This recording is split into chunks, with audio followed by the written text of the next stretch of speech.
Agora eu quero falar sobre um avivamento. Nós vamos sair um pouco aqui da América, eu quero ir para o país de Gales. E o país de Gales tem muito a ver conosco, porque o avivamento em Gales foi, pastor, dentro da igreja. Quando a gente fala Inglaterra, esses momentos na América, foram muito pontos, sabe, nas ruas, pregando isso e aquilo. Agora, Gales é dentro da igreja. Gales começa reuniões intensivas. Aí uma é melhor que a outra. Começa uma, é uma intensidade. Agora vamos marcar outra reunião. Aí vai para outra, é maior ainda. Essas reuniões progressivas criou expectativa nas ovelhas. E as pessoas começaram a querer frequentar todas as reuniões de oração. E o grande nome do país de Gales, de avivamento, é Evan Roberts. O pastor falou sobre ele. E ele tinha 13 aninhos de idade, quando ele vai ao diácono da igreja e pergunta para ele assim: o que eu faço para ser cheio do Espírito Santo? Aí o diácono olhou para ele assim, eu li isso no livro do Bill Johnson. O Bill Johnson diz assim, a expressão do Bill Johnson: sabe aqueles pessoal carrancudo em igreja que não quer te dar muita atenção? Falou para ele assim: vai para a reunião de oração. Só que ele levou a sério. E ele ficou 13 anos na reunião de oração. Buscando o quê? O Espírito Santo. Aí, quando ele está com 26 aninhos, em New Quay, numa cidade próxima, o que acontece? Deus está usando um homem de Deus, chamado reverendo Seth Joshua, para poder acender o coração de alguns jovens em uma escola de avivamento. E ali tem um grande culto, o reverendo faz uma pergunta para uma jovem, para vários, mas ela que vai responder e que vai tocar o coração dos jovens. Ele vai perguntar para a classe: quem é Jesus para vocês? A metade ninguém respondeu, mas ela chegou e disse o seguinte: eu amo Jesus, Ele me salvou, Ele é o meu Salvador. Parece vintage, mas não é não. Isso veio carregado com tanta unção, tanto poder, que entrou no coração de todos os alunos, e aqueles alunos receberam uma porção, imagina como o Charles Finney disse, né, ondas elétricas que vêm sobre eles, que eles começaram a chorar compulsivamente, e ali começaram a ter uma experiência com o Espírito Santo, e eles vão sair daquela reunião e vão influenciar fora, ao ponto de chegar ao burburinho, sabe aonde? Lá na cidade de Evan. Evan era um homem simples, era um jovem. Ele era filho de carvoeiro, era a pior profissão que tinha. E ele aos 13 anos, pegava versículos, pastor Celso, ficava na porta, entregando versículos da Bíblia para os carvoeiros. Olha só. E ele vai receber uma visitação de graça, porque ele vai num culto, sedento de Deus, e vai ver o reverendo Joshua, que era um homem, imagina, sabe aqui, quando ouve falar desses avivalistas, o homem bota a mão, as coisas acontecem, o milagre faz, e tal. Aí o que acontece? Ele falou: vou lá. Então tá aquela expectativa. Quando ele chega no culto, pastor Evandro, pastor Enoque, quando ele chega no culto, imagina, a expectativa de um avivalista como o reverendo Seth Joshua. Quando ele chega naquele culto, o pastor está lá humilde, dizendo: dobra-me, Senhor, dobra-me, Senhor, dobra-me, Senhor. Aí, aquilo marca o coração de Evan, aquilo marcou ele. Que homem é esse tão poderoso que está pedindo para ele ser? Porque em galês, dobrar significa dissolver, para remontar. Quando ele olha, meu irmão, e vê os jovens, quando o pastor vira para os jovens e começa a estender a mão, começam a ser batizados com o Espírito Santo, começam a cair assim como morto, levantava, começava a gritar, e dali começava pessoas, sabe o quê? Com o chamado missionário, dali começava pessoas, e é interessante que, eu não falei isso, mas o Jonathan Edwards, ele pastoreou muito o avivamento, ele diz o seguinte: o Espírito Santo, quando ele te derruba, você tem que levantar, salvo, curado, missionário, operando. Cair que não levanta, como com vida transformada, tem algo errado. E lá tinha muito disso, principalmente no país de Gales. E aí Deus, meu irmão, quando o Evan viu aquilo tudo, sabe o que ele fez? Foi para a igreja dele. Foi na cidade dele e chamou o pastor e falou: pastor, eu queria fazer uma reunião de oração. Aí conta a experiência. Aí o pastor chama ele e fala: ô Evan, as reuniões de orações são que as pessoas menos gostam. Você não vai ter sucesso. Mas eu vou fazer o meu culto, no final do culto eu te dou a palavra. Quando ele entra, aí ele fala o que aconteceu, só 17 jovens, olha o jovem, ficou na reunião. Aí ele começa, poxa, com 17, vamos embora. Só que aí quando ele começa, pastor Eli, falar com os 17 não queriam a palavra de oração. Sabe o que ele fez? Foi para trás do púlpito e falou: Senhor, abre o coração deles para essa palavra. Abre para acontecer o que aconteceu com o reverendo Cef. Aí ele volta. Aí quando ele percebe, começa a falar, coração duro. Daí nós, pastores, né, aprendemos com o nosso reverendo que as coisas se mudam, ó. É joelho e oração.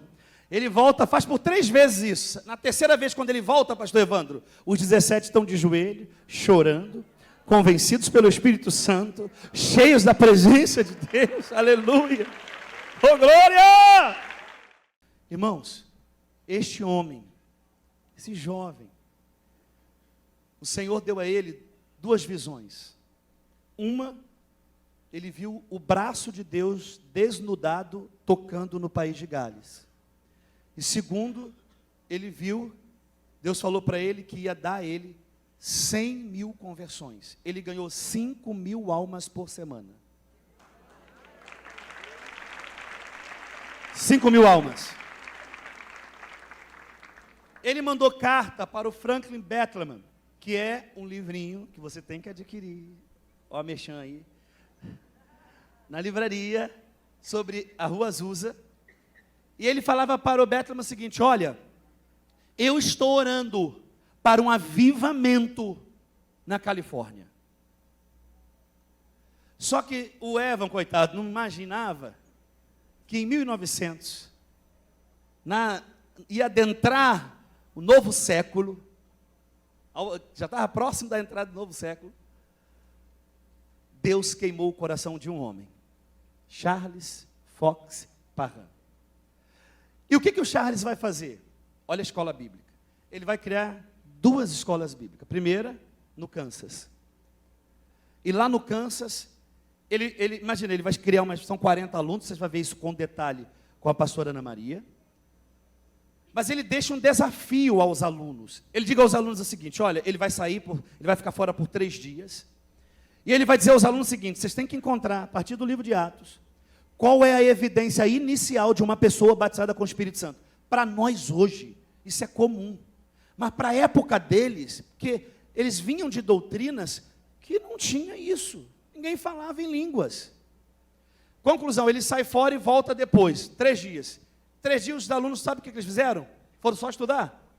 Jejuaram, oraram. Pastor Ana sabe, tinha uma torre, né, pastor Ana? Que era orações ininterruptas lá na escola. 24 horas buscando a Deus. Olha lá a imagem da escola. Escola Bíblica Betel. 24 horas ali buscando ao Senhor. Quando ele volta, o reverendo falou, a Agnes, ela está com o coração fervendo.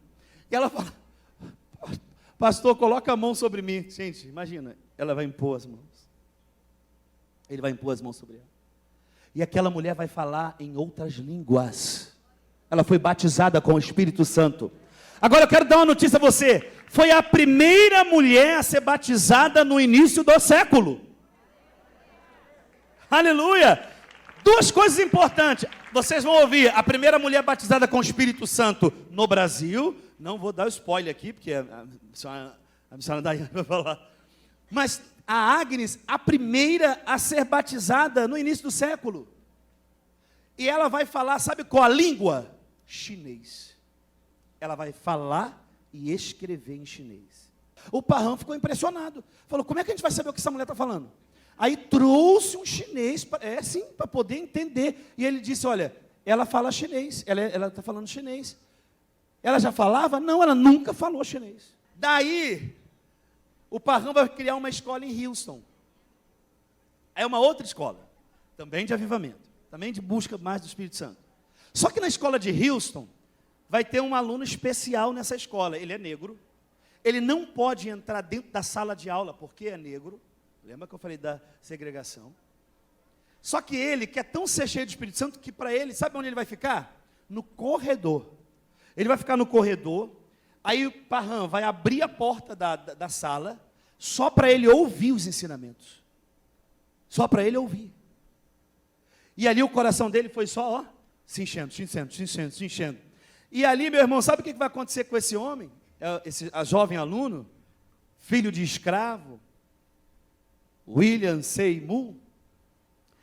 Ele vai sair dali convidado por uma mulher de Deus, vai pregar numa igreja em Los Angeles. Só que ele chega na igreja, o primeiro sermão que ele vai abrir lá, já não vai ser legal para as pessoas. Por quê? Ele vai dizer que uma pessoa, e ele não era, vocês entendem? Ele não era batizado com o Espírito Santo. Mas ele cria na promessa. Ele cria no que diz a Bíblia. Ele falou, mas uma pessoa que é batizada com o Espírito Santo vai falar em línguas. E muitos ali diziam que era batizado e não falava em línguas. Para quê? Sabe o que a pastora interina da igreja fez? Esperou, ele acabou, saiu fora, botou um cadeado na igreja, ele ia pregar à noite, não deixou mais ele pregar. Diz que era doutrina estranha. Ele vai ali para a rua Bonnie Brain, né? Uma casa. O Espírito Santo vai ser maravilhoso, ele vai começar a orar. Curas vão acontecer numa casa. Milagres vão acontecer numa casa. Quem aqui tem um projeto na sua casa? Tudo acontecerá numa casa. Numa casa. Ao ponto de estar tão cheio, tão cheio, tão cheio, aí a necessidade depois, eles vão mudar de casa e tudo, mas a necessidade depois de ir para a rua Azusa 312, e ali o Senhor vai começar a operar de maneira sobrenatural na vida do Seymour, mas agora lá no galpão. E nesse galpão, o púlpito era um caixote. Às vezes a gente quer botar, não, tem que ter isso, tem que ter aquilo, tem que ter o poder de Deus. Primeiro, antes de ter tudo, tem que ter poder. Porque se não tiver poder, não adianta. Irmãos, é maravilhoso, porque o que aconteceu lá, a pessoa quando ela pisava no quarteirão, se ela tivesse doente, ela era curada. Imagina isso. Pessoas vinham para visitar a Azusa, na rodoviária, eram batizadas com o Espírito Santo, sem ninguém orar por elas. A atmosfera de Los Angeles era algo sobrenatural. Nós estamos falando de algo sobrenatural. Agora, olha a graça de Deus. Deus vai operar aqui em Azusa. Muitos milagres acontecerão ali. Agora, uma outra coisa importante. Virão pessoas de toda parte, principalmente homens de Deus, pastores, para ver o que está acontecendo e receber. Dentre esses homens que vão a Azusa, está William Duran. Porque o movimento de Deus com Seymour durará 3 anos e meio. A chama de Azusa vai para Chicago. E lá em Chicago nós vamos ter os nossos missionários assembleanos. Lá em Chicago, o Gunavingre, olha ele aí, olha eles aí, vai estar lá. Irmãos, sabe o que a graça de Deus foi em Chicago que esses homens receberam a voz do Espírito Santo com o nome Pará.